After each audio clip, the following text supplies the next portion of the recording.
Jangan ada politisasi dalam penegakan korupsi. Jadi sebesar-besarnya, sebaik-baiknya adalah untuk memberantas korupsi. Ya, sudah selesai mekanisme yang ada di DPR. Setelah ini tentu saja akan kami kembalikan bersurat kepada Presiden atau pemerintah. Selanjutnya tentu saja akan ditetapkan oleh Presiden dan pemerintah. Tadi arahannya pelantikannya itu dari Presiden sudah terinfo ke DPR atau seperti apa? Silakan, itu yang menentukan pemerintah. Tanggapan mengenai sosok ketua KPK yang baru seperti apa? Ya, semoga menjadi sosok yang bisa memitigasi korupsi, mengantisipasi korupsi, kemudian jangan ada politisasi dalam penegakan korupsi. Jadi sebesar-besarnya, sebaik-baiknya adalah untuk memberantas korupsi. Bu, tadi soal di dalam itu ada yang menyinggung soal Ganjar Sukabumi ya Bu, ya, itu bagaimana Bu? Nanti dari DPR akan kemudian melakukan kunjungan ke sana, kemungkinan akan dipimpin oleh pimpinan atau wakil ketua dari Korkesra, juga Komisi 8 untuk menindaklanjuti dan berkoordinasi serta bersinergi dengan pemerintah. Mengenai ketua KPK ini kan backgroundnya polisi lagi nih Bu, ini tanggapannya mengenai representasi sipil di KPK?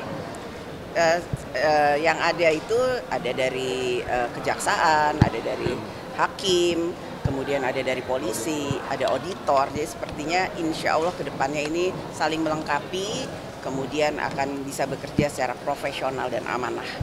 Baik, isu politik boleh Mbak Puan. Ya. Izin ya Mbak, ini yang terbaru menjadi sorotan itu Felicia Tisu dengan Mas Hasto nih berbincang itu. Salah satunya topiknya membicarakan gratifikasi pejabat dan keluarga. Nah ini kan identik dengan Mas Kaisang juga yang merupakan punya relasi dengan Mbak Felicia juga sebelumnya. Nah, kalau dari PDIP seperti apa Mbak? Ya tanya ke Pak Hasto, kan yang bertemu Pak Hasto. Tapi memang sedang menjadi concern PDIP soal isu gratifikasi ini Mbak, atau gimana? Harus dibedakan ya, ini pertemuannya adalah Pak Hasto sebagai pribadi ataukah kemudian sebagai sekjen. Kalau saya melihatnya itu pertemuan antara dua orang yang sama-sama mempunyai pertemuan silaturahmi.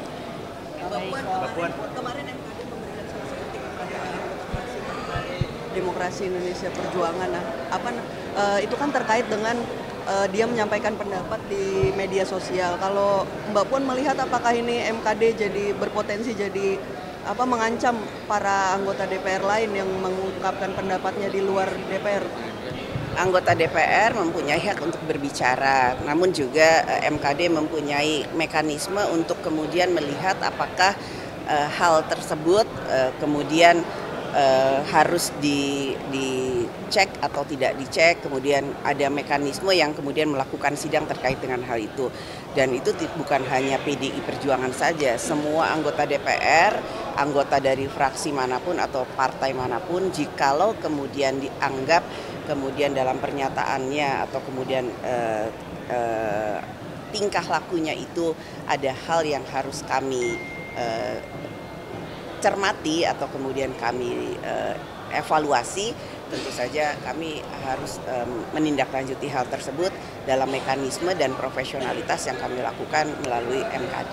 Puan, kemarin lagi rencananya kan hari pekan depan, hari Selasa itu pemerintah akan mengumumkan menaikkan PPN 12%.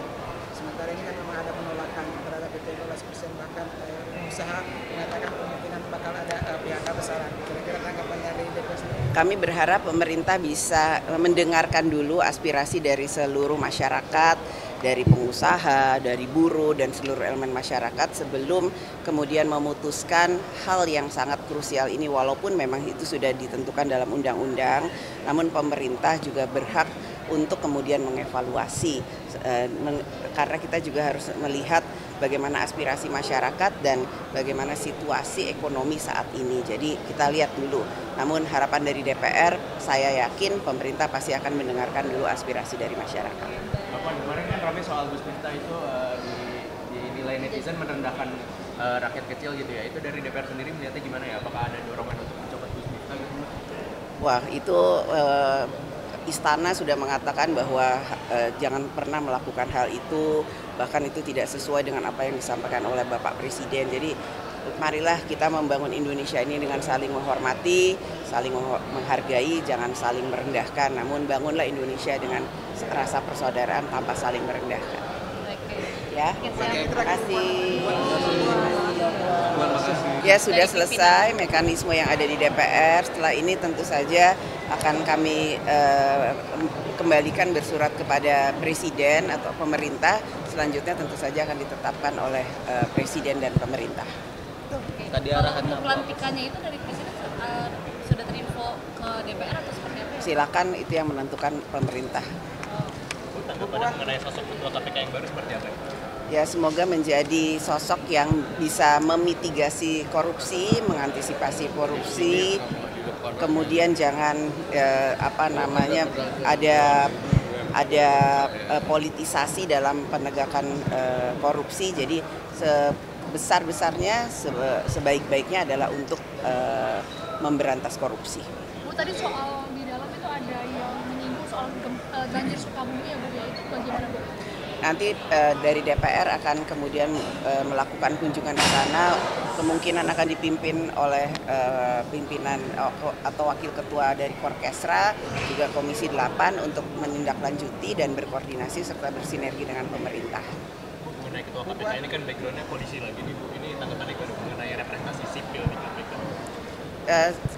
Yang ada itu ada dari kejaksaan, ada dari hakim, kemudian ada dari polisi, ada auditor. Jadi sepertinya insya Allah kedepannya ini saling melengkapi, kemudian akan bisa bekerja secara profesional dan amanah. Baik, isu politik boleh Mbak Puan? Ya. Izin ya Mbak, ini yang terbaru menjadi sorotan itu Felicia Tisu dengan Mas Hasto nih berbincang itu. Salah satunya topiknya membicarakan gratifikasi pejabat dan keluarga. Nah ini kan identik dengan Mas Kaisang juga yang merupakan punya relasi dengan Mbak Felicia juga sebelumnya. Nah, kalau dari PDIP seperti apa Mbak? Ya tanya ke Pak Hasto, kan yang bertemu Pak Hasto. Tapi memang sedang menjadi concern PDIP soal isu gratifikasi ini Mbak, atau gimana? Harus dibedakan ya, ini pertemuannya adalah Pak Hasto sebagai pribadi ataukah kemudian sebagai sekjen. Kalau saya melihatnya itu pertemuan antara dua orang yang sama-sama mempunyai pertemuan silaturahmi.